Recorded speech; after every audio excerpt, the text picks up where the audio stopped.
Olá, alunos, mais uma aulinha agora, aula 18. Nós vamos falar hoje sobre estratégias de recuperação de áreas degradadas. Tá? Então a gente vai continuar falando ainda sobre manejo de áreas degradadas e hoje a gente vai falar em estratégias, né? Como é que a gente pode dividir essas estratégias. Vamos lá para o nosso quadro. Então, a gente entende estratégia como os processos que vão definir, né, o que se pode fazer e quando fazer. Principalmente são as etapas, definir as etapas desse processo. Então, a gente vai trabalhar com RAD, que a gente chama de recuperação de áreas degradadas, e as estratégias de recuperação de áreas degradadas. A gente vai dividir, em primeiro lugar, em 3 grandes grupos, que eu vou chamar estratégias de curto prazo,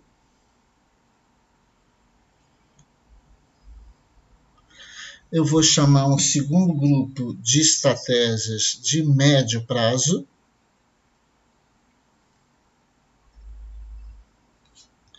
e vou falar também nas estratégias de longo prazo. Então, quando a gente fala em estratégias de curto prazo, são aquelas que vão ser vou iniciar as etapas do processo de recuperação de áreas degradadas. Então, quando a gente pensa, por exemplo, em áreas agrícolas, uma recuperação de uma área agrícola, ou mesmo uma área que foi submetida a erosão intensa, ou pastagem, alguma coisa do tipo. Quais seriam as etapas envolvidas nos processos e quais seriam as estratégias mais importantes a serem desenvolvidas para a recuperação dessa área degradada a curto prazo? Então a gente poderia definir como o inicial problema seria a correção da acidez do solo. Então já exigiria uma etapa inicial, que seria a análise química do solo, para ver, né, quão ácido é esse solo. Né? Então, talvez haja necessidade de incorporação de cálcio, de magnésio no solo, para fazer a correção. Definir, por exemplo, quais seriam as leguminosas que seriam plantadas, já que as leguminosas atuam no processo de incorporação de matéria orgânica e na produção de nitrogênio. Então, as leguminosas trabalham, né, no processo de incorporação de nitrogênio ao solo. Quais seriam os adubos, a quantidade, o volume de adubos necessários para recuperar esse solo, né, principalmente pensando aí em fósforo e em potássio, né, para tornar esse solo fértil de novo.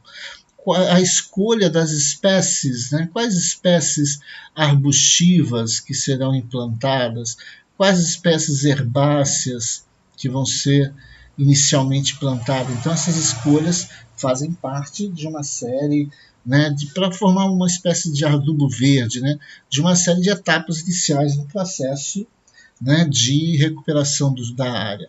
Né? Processo de adubação orgânica, de que forma será feita essa adubação orgânica, né? Onde você vai buscar esses materiais para serem implantados, para serem, né, colocados no solo. Né? Como é que você vai fazer para romper a compactação, para você diminuir os processos de compactação? Provavelmente você vai estar com o solo bastante compactado. Né? Além disso, como é que você vai fazer para fazer o controle de espécies invasoras, né, que vão aproveitar os nutrientes disponíveis no solo à medida que você vai colocando adubo, né? E como é que você vai fazer, como é que vai ser feita a manutenção dessa adubação, né? Então, quais as etapas envolvidas na manutenção da adubação? Então, as etapas iniciais, a curto prazo, você tem que definir tudo isso aqui. né? A etapa inicial é definir isso aqui. Como é que você vai corrigir? Quais leguminosas você vai plantar? Como você vai comprar? Você vai produzir através de um viveiro? Como é que você vai fazer isso? Então, todas essas etapas aqui têm que ser definidas a curto prazo, porque tem que ser logo na etapa inicial. Você pode definir também estratégias a médio prazo. Né? Por exemplo, a médio prazo, você pode definir, por exemplo, se você vai utilizar, por exemplo, sistemas silvipastoris, né? O que a gente entende por sistemas silvipastoris? É quando você associa pecuária, né, e plantio de árvores numa determinada região.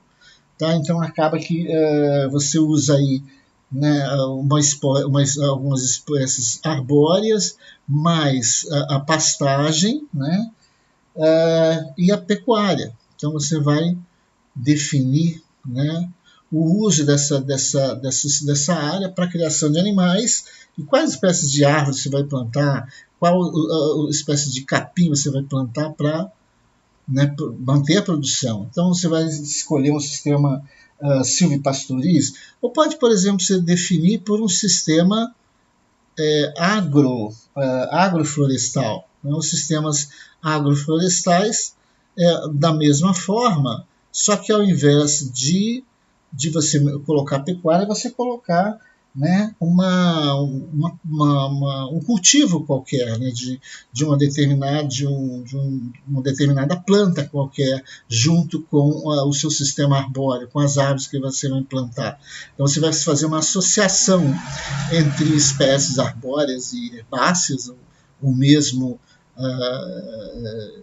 arbustivas, né, de forma a você criar uma floresta junto com o plantio de um determinado cultivo, né, de um determinado cultivar.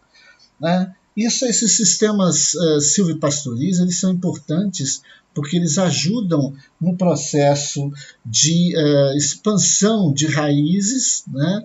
Essas raízes elas vão melhorar os processos de lixiviação, vão dificultar, né, a rápida infiltração do solo, da água no solo, e a consequente perda de nutrientes, porque o sistema radicular faz com que essa água fique presa no sistema radicular, e aumenta os processos de absorção dos nutrientes, melhor absorção dos nutrientes, principalmente de fósforo.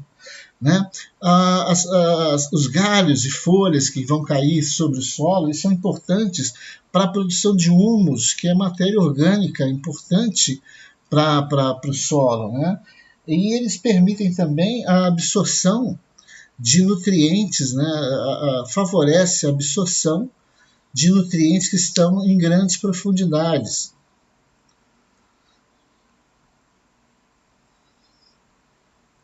Tá? Então, todos esses fatores aí estão associados a fatores de médio prazo. Quando a gente pensa a longo prazo, por exemplo, né, você pode pensar, por exemplo, em técnicas. Uma das técnicas que é mais conhecida de longo prazo é a técnica do chamado abandono da área. Né? Você deixa a área se recompor de maneira natural. Então, essa recomposição, vamos dizer que ela ocorre de maneira não antrópica, ou seja, você tem pouca participação humana. Você deixa a região se recompor sozinha, né? Tá? E você faz apenas o que a gente chama de manejo de vegetação secundária, ou seja, você vai buscar, né, eliminar apenas aquelas espécies.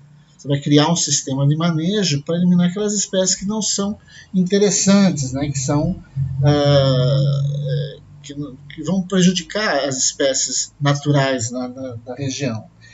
É importante porque esses sistemas de recomposição de forma natural, ela transfere os nutrientes, né, para a biomassa.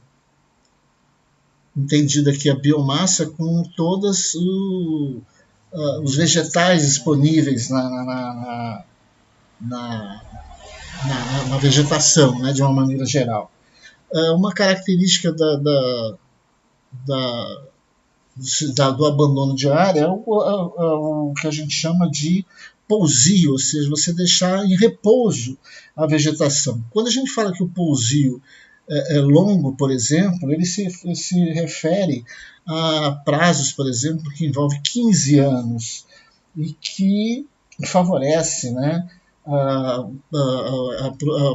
produção de leguminosas, né, espécies arbóreas e espécies herbáceas. E tem também os pousios de curto tempo, né, que seria aqueles que envolvem aproximadamente 5 anos. Um exemplo é a utilização de feijão porco para fazer esse pousio mais curto. Né? Não usa queimadas, não é pelo menos favorável o uso de queimadas. Geralmente você tem, para fazer essa manutenção, você tem o corte da vegetação secundária não interessante, você tem processo de trituração, seja máquinas para triturar esse material, e depois você joga esse material diretamente no solo para que ele faça a sua decomposição. Não há perda, nada.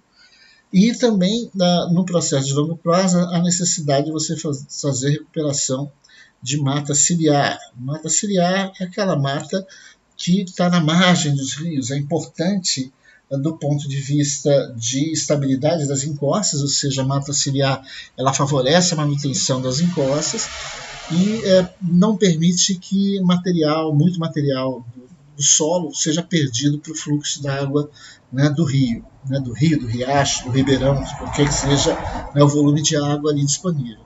Então, quando a gente fala estratégias, nas chamadas estratégias para recuperação de áreas degradadas, a gente está pensando nessas características aí. Você vê que todas elas envolvem, né, questões do solo, como a gente já tinha comentado em sala de aula, né, o solo é o primeiro, vamos dizer, é o primeiro que sente os problemas de práticas inadequadas, seja, né, por contaminação, seja por excesso de uso. Tá? Então, o solo é a primeira parte que você tem que pensar no seu processo de recuperação de áreas degradadas, seja para recuperar a fertilidade, recuperar a estabilidade, recuperar aspectos biológicos, físicos, né, desse solo. Tá? Então, por isso, a importância dessas etapas no processo de recuperação, para que a gente possa, né, recuperar essa área degradada. Então, essas estratégias de recuperação, então você vê que de curto prazo tem muito a ver com o preparo do solo, como é que você vai fazer com o preparo do solo. As etapas de médio prazo envolvem se você vai escolher, por exemplo, sistemas agroflorestais ou silvipastoril, né, que você vai associar a recuperação com algum tipo de produção agrícola. Então, você tem ou uma produção agrícola ou uma produção pecuária associada ao processo de recuperação. Então, você vai ter a médio prazo ali a utilização dessas duas características. Ou seja, você não vai perder a produtividade da aula, da área. Né? Então, você pensa na utilização desses sistemas. E a longo prazo, que seria o abandono da área, ou seja, se abandonar a área, mas o abandono não significa total esquecimento da área, deixa lá que ela se recupera sozinha, não, muito pelo contrário, você tem que fazer intervenções, você tem que, de uma forma, né, indireta, você tem que favorecer esse processo de recuperação. Não é totalmente natural, assim como a gente pensa.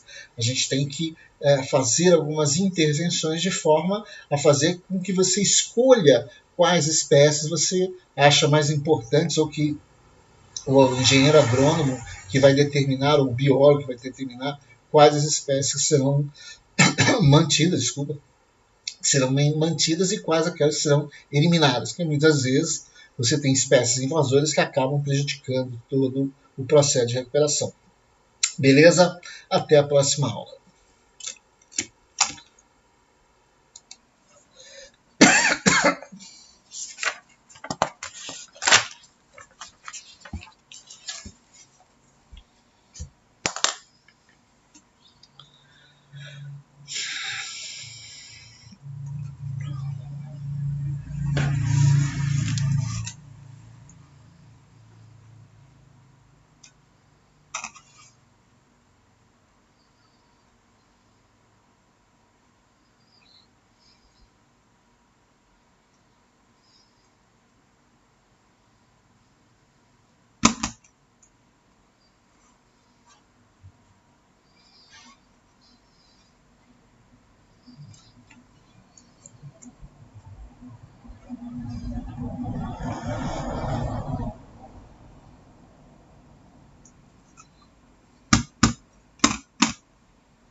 pequena.